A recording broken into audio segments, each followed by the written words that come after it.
Dave Scott, Hub Media, back with Bobbi Ann Brady. Boy, you've been busy. You're the new MPP for Haldimand Norfolk Independent. Congratulations. Thanks, Dave. Thanks for having me again. Oh, thanks for taking the time. I got to ask, what was that night like? How was it? Were you nervous? Were you excited? Were you confident?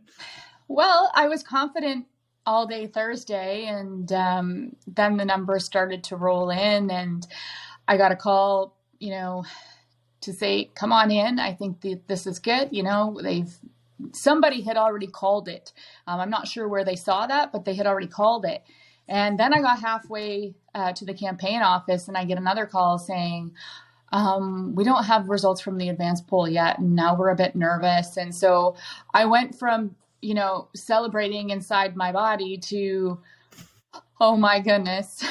And so there was a stretch of time there that was a bit nerve-wracking, and it was very surreal walking into the campaign office with folks waiting to shake my hand and congratulate me. Was that I'm the girl who doesn't like to have her picture taken, let alone people standing there clapping for me. It was a bit overwhelming and a bit surreal, but we were all very happy, to say the least. What do you think? I mean, your grassroots campaign, I watched it and I enjoyed it. I mean, you were really out there pounding on doors and you had a lot of support. Do you want to say thank you to anybody? That was amazing. Absolutely. So, people will say, oh, you did it. No, it wasn't Bobbi Ann Brady who did it. It was a collective effort of, there were folks on my team who worked just as hard as I did every single day. And they went out there in their respective communities. They spoke to their family and friends and their neighbors. They put up signs. They door knocked. They attended all the debates. They did everything that an old-fashioned grassroots campaign would do. And, God love them. They're just good people. And, I had one the other day a volunteer who called me. I was on my way to Toronto for my first meeting. And these are the types of people who surrounded me. So she says to me before she hung up, she says, Bobbi Ann, drive safe because I love you. And, that really means something, because you can work for a cause and you can believe in that cause. But when you say things like that, it really touches you. And those are the people that were on my campaign. And there aren't enough words, Dave, to express how grateful I am to those folks. And then the other thanks is to those folks who maybe didn't work on my campaign, but who were brave enough to go to that ballot box and do something courageous. They checked off a box for an independent when, they're accustomed to going to the ballot box and checking off something very different, one of the top three. And for some of them, it would have been a very, very difficult decision, and it would have made them uncomfortable. And to that cadre of people, I say, thank you. Thanks for being brave and doing something that made you uncomfortable, because it has sent a message far and wide. I'm getting text messages, I'm getting private messages from people right across Ontario who are saying, thank you for standing up for democracy. And, it wasn't just Bobbi Ann who stood up for democracy. It was all those people who went to that ballot box and did something different. I think it showed too the type of personality that's in Haldimand Norfolk. We're pretty strong in the way things go, the way we like to see things go, and I think that stood out. I mean, I think we're just a little bit tired of you and I talked about this, being pushed around, and our preference would be one of our own. Thank you very much for offering others, but let's try and get this done.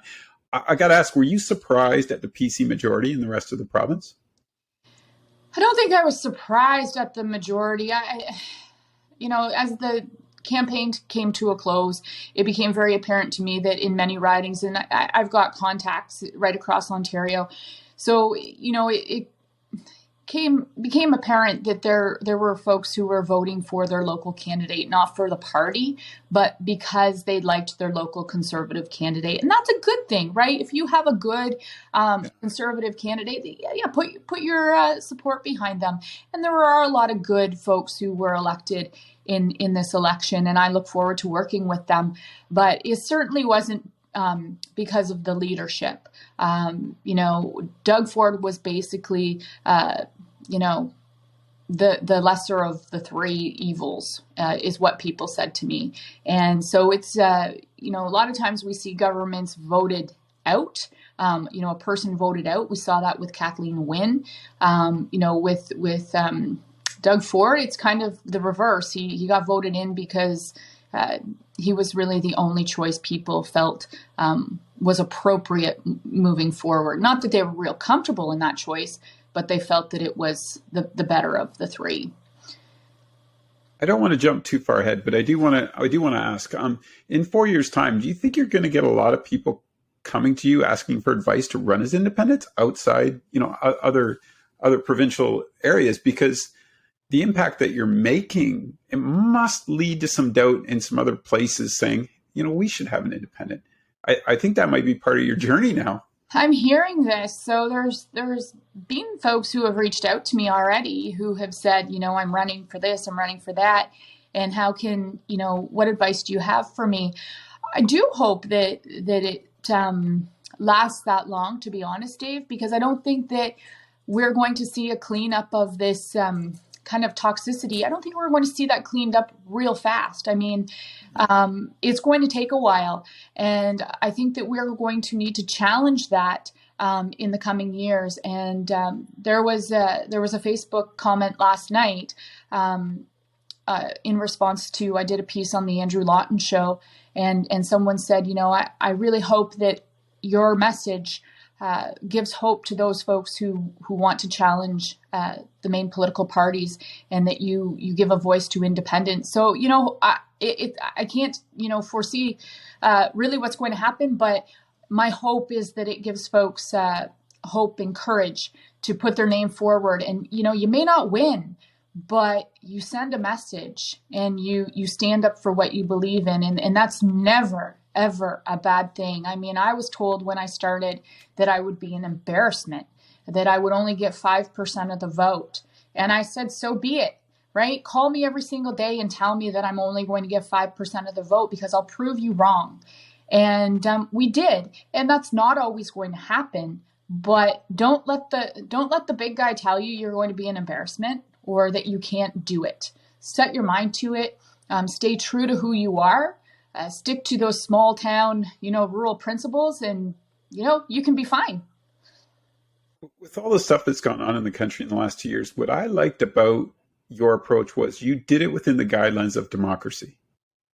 And I think that's a big lesson for all of us to remember, that democracy does work.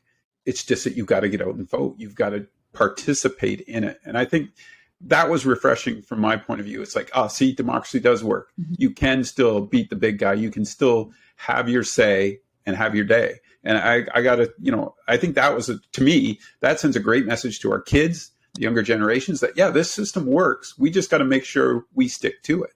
So, and I don't want to get off on that rant, but let's roll up our sleeves and get down to the political stuff.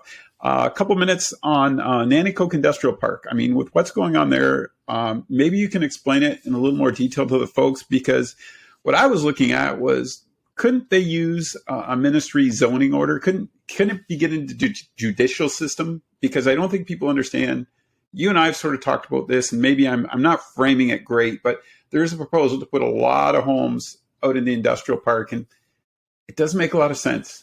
No. So back in March, I watched, it was beginning of March, I watched a council and committee meeting where Stelco showed up, their GR guy and their legal counsel. And, they said, first and foremost, why do we have to learn about this, basically in the media? Why didn't you come to us and talk to us about your proposal? And I was gobsmacked that, the mayor and council basically said, well, we don't have to consult with you. And I'm sitting there at my desk and I'm thinking, why wouldn't you consult with the refinery and the steel mill and tell them, like, hey, look, this is what we're looking at. What do you guys think? I mean, they're your biggest employer, your biggest tax base. And, the argument continues from the Haldimand County perspective that, this is going to bring in jobs and it's going to bring in revenue, but at what expense? And the jobs doesn't wash with me, because I went door to door in the South Cayuga area one night, and I come across a young guy who does insulation work. And he said to me, he says, Bobbi Ann, he says, I'm an insulator. He says, there's all these, big developers and big builders coming into Haldeman County. He says, guess where I go to work every day? I go to Niagara.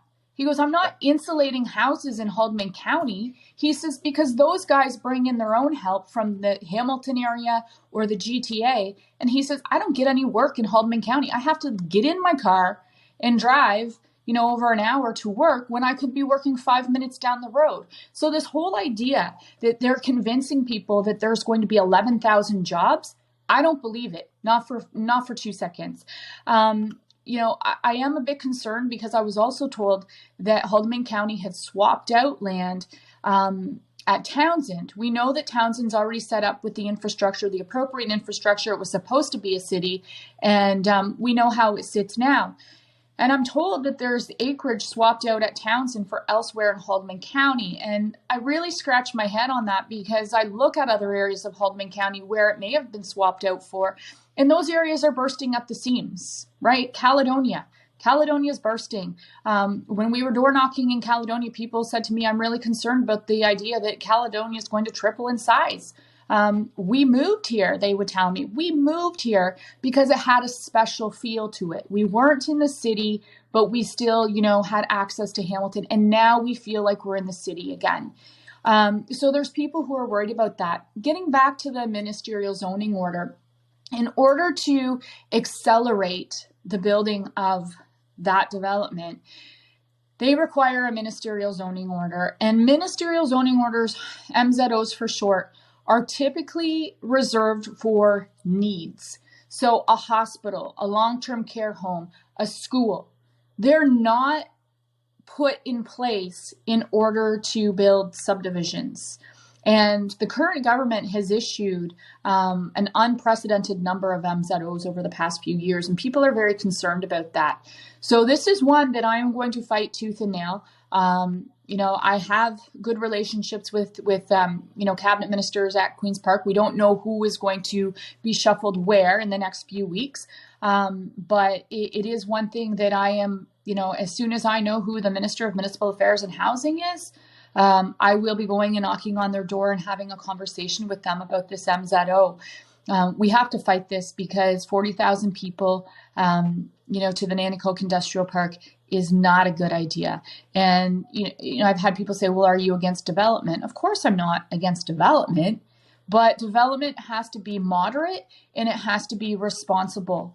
And we can't start paving over farmland. We can't start plunking houses down in places that are inappropriate. We need to be creative. I see a lot of government buildings, especially now that the pandemic, we're on the other side of the pandemic, these government buildings that are now sitting idle because people are working from home. And they've discovered that it's cheaper to have their employees work from home. So why not take some of those government buildings, cut the red tape surrounding converting them into apartment buildings? We need 1 million homes for people. Let's get creative. Let's turn some of the buildings that we have, existing ones, into housing units and get rid of the red tape and just make it happen. I got to ask, does that lead to your reasoning behind the All-Party Agriculture and Rural Issues MPP committee that you want to develop for Ontario? I mean, obviously that fits very well with what you're talking about right there. It sure does. I mean, the farmers locally here in both Haldeman and Norfolk, they are very concerned, especially farmers in Norfolk who see what's happening in Haldeman County. They drive through parts of Haldeman County and they say, wow, I see the signs, this development, that development. And they also know farmer friends here in Norfolk who have been approached by developers, and we don't want our farmland paved over. We're losing 176 acres every single day in Ontario to development. That is unsustainable. We are already in a position where there's not enough food to feed the people in this, on the face of the earth. So why would we in Ontario take our beautiful, productive land that feeds us, sustains us, and why would we pave over that? And it's happening too often, and it's happening too quickly. We have got to preserve our farmland for the future. I certainly don't want to be eating out of a cardboard box, a little, astronaut food that you heat up in the microwave that you don't know what it is. We don't want that. And I know that sounds far-fetched, but when you hear numbers like 176 acres a day, it really, really scares me. And it scares a lot of our farmers too. So, and then the other side of that, that committee, there are issues like our guns, right? Farmers, hunters are very concerned what's happening, especially federally, with respect to their guns. And we have a culture down here of people who fill their freezers on their own. And there's nothing wrong with that. But trying to convince, an urban MP or MPP that it's not our farmers and our hunters who are going and using their guns for criminal purposes is a very, very tough road. It sounds sexy on the 6 o'clock news to talk about guns, but there's a lot of folks who don't understand the issue of hunting and sport shooting in rural Ontario or rural Canada. So I want to bring light to that. And I also want to bring light to the idea that there are connections between cities and rural Ontario. There are many urban areas that have food processing plants, and they have a direct connection to, say, Norfolk County, who is providing the food for these food processing plants. And so we've got to draw that parallel. If we build it, they will come. Let them know, hey, look, we've got this link. This is how our ridings are linked. You're not really that much different than we are. And this is how we can work together to make sure your food processing plants continue to be successful while our farmers can be successful as well. So there are all sorts of things on that committee that can be discussed. And I'm very excited for putting that proposal forward and seeing who wants to join me. I want just to follow up on the gun thing. Do you think, in my opinion, what you need, I think, is a hybrid, something that fits within what the style of that community is? And I think you used a prime example of what Haldimand Norfolk is like for hunters and anglers and all sorts of things like that. And on the other note, with the land, not just farming but conservation land that's being eaten up is incredible right now in the Hamilton area, and they got to stop. Mm-hmm. I mean, you just can't keep doing that. So those are just my opinion on that. I want to get your feedback. Do you think a hybrid would work then in the gun scenario? Because I do think you've got to protect what's local here as far as the hunting goes. I have no problems with that whatsoever. I do see when you get into the larger urban areas, in the States, there's for every 100 people, there's 125 guns. So the state that doesn't balance. No, there's not that many hunters, and that's where government should be taking its fight. Is take it to where the problem is. Guns are coming in from across the border, and they're coming into our cities, and we know that there is very little gun control, across the border. So let's deal with that, right? Instead of taking the guns away from our hunters, take them away from the criminals who are bringing them across the border and bringing them into our cities. It's common sense to me. We can send a man to the moon, but we can't stop the smuggling of guns across the border. Come on. And that's where the problem is. And government knows that's where the problem is. But from the government's perspective, it's always easiest to go after the low-hanging fruit. And our low-hanging fruit here would be our hunters, our anglers, and sport shooters, right? So stop going after the low-hanging fruit, because that's not going to solve the problem. And they'll realize that after spending millions of dollars, that going after the low-hanging fruit isn't working. And then they're going to be left scratching their heads, and our farmers aren't going to be, and our hunters aren't going to be filling freezers. So go where the problem is. We all know what the problem is, but have the political will to go address it. I think you look at probably 70% of the population in our country lives outside urban areas in rural communities, and that's a way of life. That's just the way it is. It always has been. I do agree with you. Tightening the borders is probably one aspect of it, but I do. And I think they have to look at what they're doing within the cities first. I mean, I get it, but there's got to be another solution to that, because like you said, there's no sense going after folks that this is part of their life. It's part of who they are. It's part of their culture. They understand it and they respect it. Leave it alone. Right. I know you're busy, so I got one more quick one. you've recently been talking about improving the quality of access to home care. Can you expand on that for me, please? So I honestly believe, Dave, that if we get home care in check locally across the province, then a lot of the issues that we see in our healthcare, in our entire healthcare system, will fall into place. I went to many homes as I was knocking on doors in this campaign, and one sticks out in particular. It was the last weekend of the campaign, and I was in the villages of Long Point. And I come across, home, and there were some young people. I would suspect they were the kids of the family or the couple that lived there. And they were cleaning up the vehicles, and they were, bustling around. And I go around the corner, and there's mom and dad sitting on a little step. And the gentleman had just been released from the hospital. He had spinal surgery, and he didn't look great. And the wife looked at me, and she had tears in her eyes. And she says, I don't know what to do. She says, because I'm sick myself, and I don't know what affliction she had, but she says, I'm sick myself. And now my husband's been released from the hospital. I don't know what to do. I'm scared. And, she says, if home care, continues to cancel appointments and this, that, and the other. And I've seen it in the past few years. I've seen and heard from people in the office who say, my home care never shows up. They're late. They're only there for 5 minutes. It's not really helpful. There's a crisis in home care. And I believe the way to solve that is to fix the pay inequalities that we see. So why would a PSW or a nurse take $5 less an hour and take their own vehicle and drive out to Port Rowan or drive out to the far reaches of Haldimand, Norfolk for $5 less an hour when they could drive their car from, their house in the morning to an institution, to a long-term care home or to a hospital, park their car for the day and make $5 more an hour?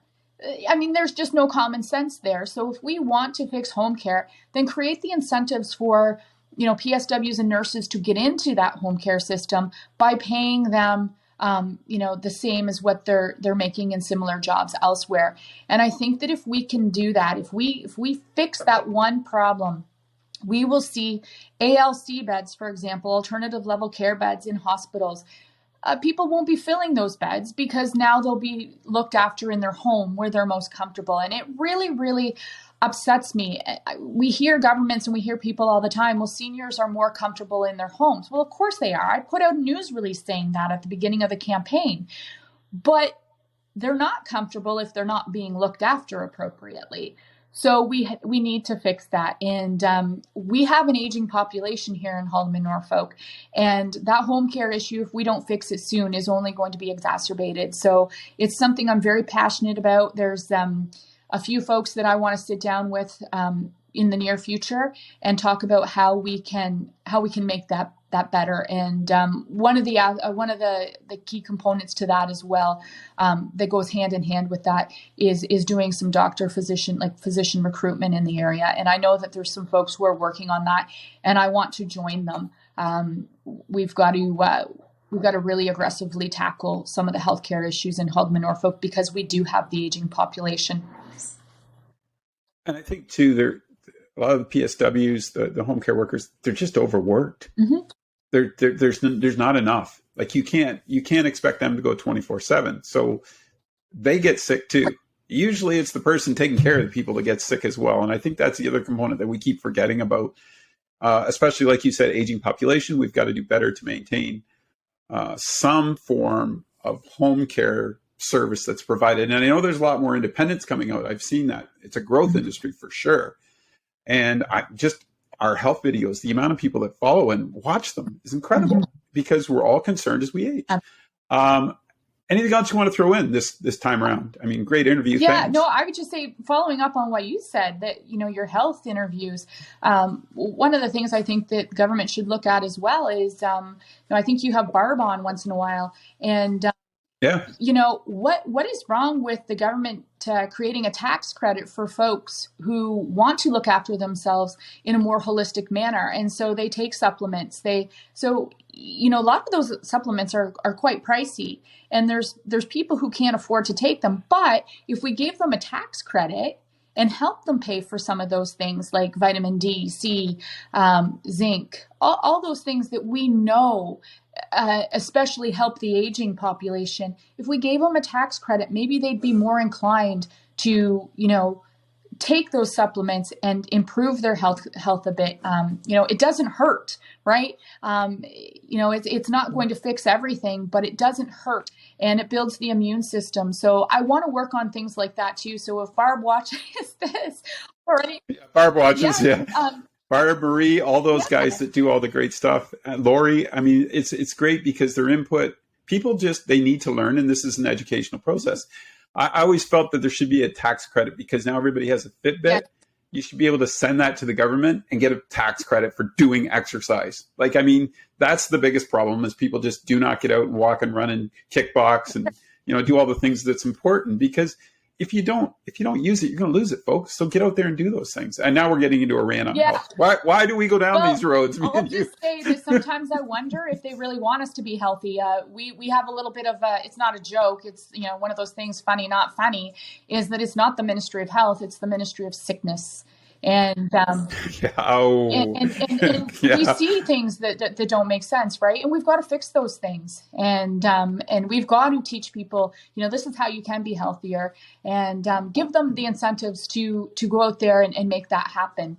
So anyway, that's something else I want to work on. But if you're healthy, you're happy. That's what I always think. Mm-hmm. So why not? Thanks for doing this. I know you're crazy busy. Congratulations. Let's keep in touch. Let's do these periodically because they're fun. And I love bugging you. All right. You can bug me anytime, Dave. Thank you.